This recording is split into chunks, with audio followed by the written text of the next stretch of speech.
A long time ago, long before humanity reached for the stars, the battle between good and evil was already written in the stones of the earth. It is the year 1914. The dry winds of Egypt whip across the endless sands, whispering secrets buried for millennia.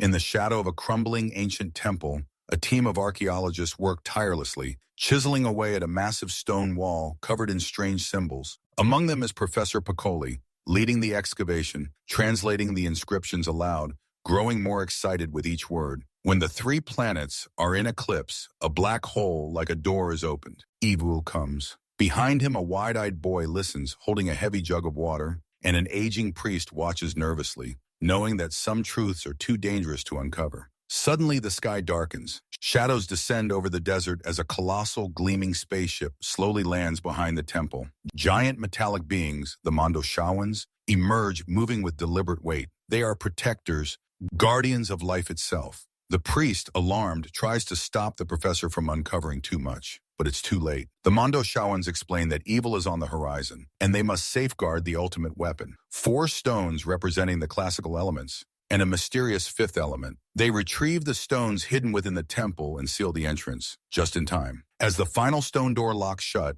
a young boy, awestruck by the otherworldly visitors, is entrusted with a secret to pass down the knowledge through the generations. A sacred trust until the time comes again. The future is dazzling and dangerous. Towering cities stretch into the clouds. Flying cars zip between neon skyscrapers. Humanity thrives, but peace is fragile. In the far reaches of space, a military cruiser detects something unnatural, a black, roiling mass of energy growing at an alarming rate. The ship's captain, desperate for answers, attempts communication, but the entity responds only with destruction. Before the ship can retreat, it is consumed in a burst of crimson light, annihilated in an instant. Earth President Lindbergh convenes an emergency meeting. Scientists, generals, and religious leaders gather to discuss the phenomenon. Among them, Father Vito Cornelius, descendant of the original priests, speaks with urgency. This is evil itself, not a force of nature, not an enemy we can destroy with weapons. The military scoffs, but when their strongest weapons only make the entity grow stronger, they are forced to listen. The only hope lies in the return of the 5th element. High above the earth, salvagers discover the remnants of the Mondoshawan ship. Within the debris, scientists find a single surviving fragment,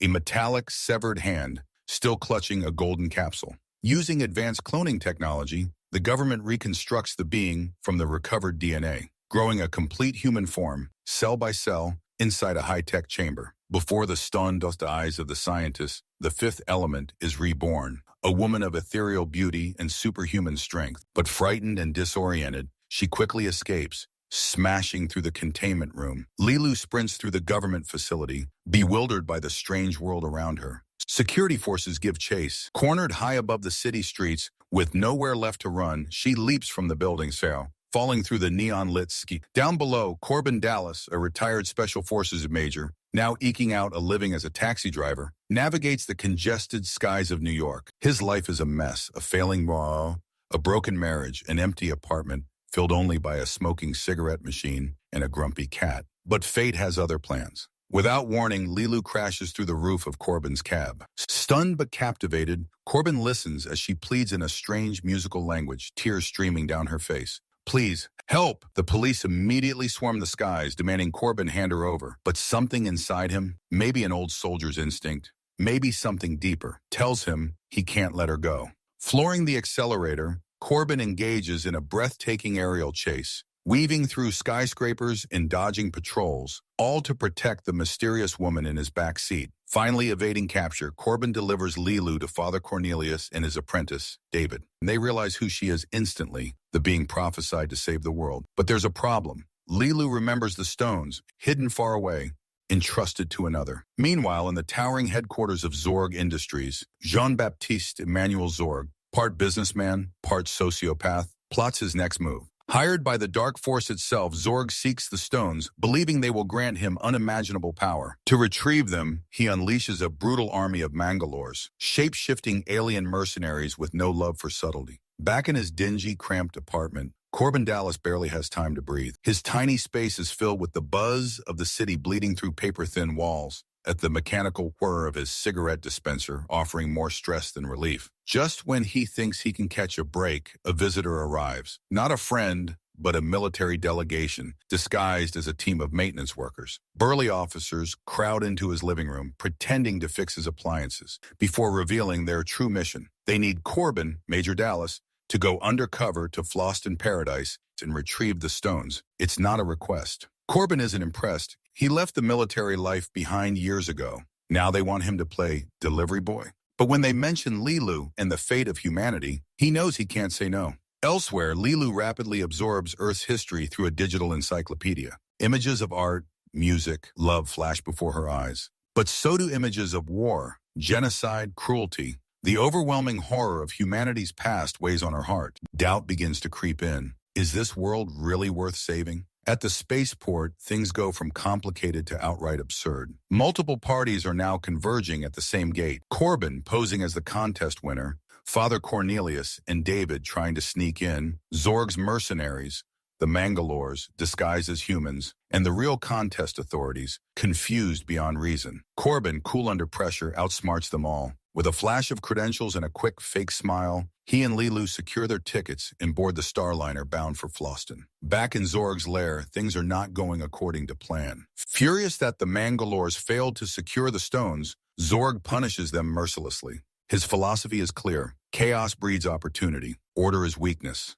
Compassion, a disease. Life, which you so nobly serve, comes from destruction, disorder, and chaos. But behind his swagger lies fear. Fear of the dark force he serves and the price of failure. The Starliner Fhloston Paradise is a floating marvel, a palace of glass and gold, hanging like a jewel in orbit over a glittering ocean planet. Celebrities, politicians, and the galaxy's elite stroll aboard, oblivious to the impending danger. Corbin and Leelu settle in, posing as newlyweds. For a brief moment, peace, a chance to breathe, a chance for connection. Night falls and the grand ballroom swells with anticipation. Under swirling lights, the stage parts, and Diva Laguna emerges. Her tall, elegant frame shimmers in the spotlight. And then she sings. A voice not of this world, ethereal, mournful, glorious, fills the hall. The song cuts straight to the soul, a reminder of all the beauty and sorrow life can offer. But as Diva enchants the audience above, chaos explodes behind the scenes.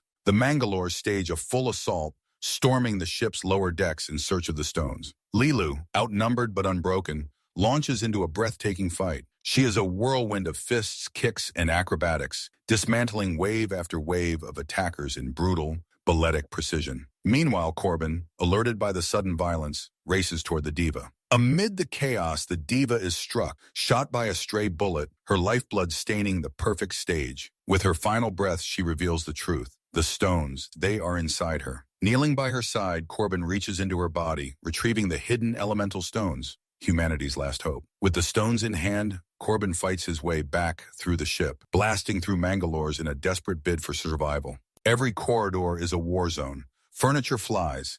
Explosions rock the deck. Panicked guests scream and scatter. Meanwhile, Zorg arrives in orbit. Furious that his prize is slipping through his fingers, he storms aboard Fhloston Paradise. Setting a bomb deep within the ship's core, he gives the passengers a tight window before total destruction. But karma moves faster than evil. As he flees, Zorg realizes too late he's trapped himself inside the doomed ship. Corbin, Leelu, Cornelius, and Ruby Road, the flamboyant, fast-talking radio host accidentally dragged into the chaos, barely make it to the escape shuttle. As Fhloston Paradise explodes in a blossom of fire behind them, they rocket away into the stars. But their journey isn't over. The dark planet, the great evil, speeds toward Earth. Humanity's final stand awaits at the ancient temple in Egypt. Under the burning sun, they place the stones in their sacred pedestal walls. But activating them isn't so simple. Each stone responds only to its element: earth, water, air, fire. Desperate, they try everything. Blowing on the air stone, wetting the water stone, sprinkling dirt,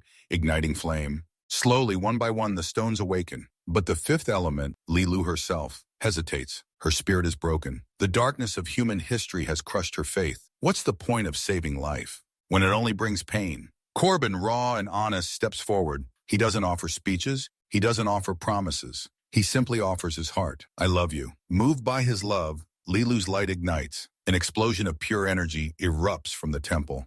streaking into the sky. The great evil, the consuming darkness, is obliterated, disintegrating into harmless space dust. Humanity is saved, not by armies, not by weapons, but by love. In a recovery pod, surrounded by the flickering glow of healing machines, Corbin and Leelu finally find peace in each other's arms. And above the silent earth, for the first time in ages, the stars shine just a little bit brighter. If you enjoyed this full deep dive into the fifth element, don't forget to hit that subscribe button for more epic movie recaps, scene-by-scene breakdowns, and cinematic journeys just like this one. Tap the like button if you had fun traveling across galaxies with us, and leave a comment telling us which movie you want to explore next. Until next time, keep dreaming, keep discovering, and remember, the fifth element is love. See you in the next adventure.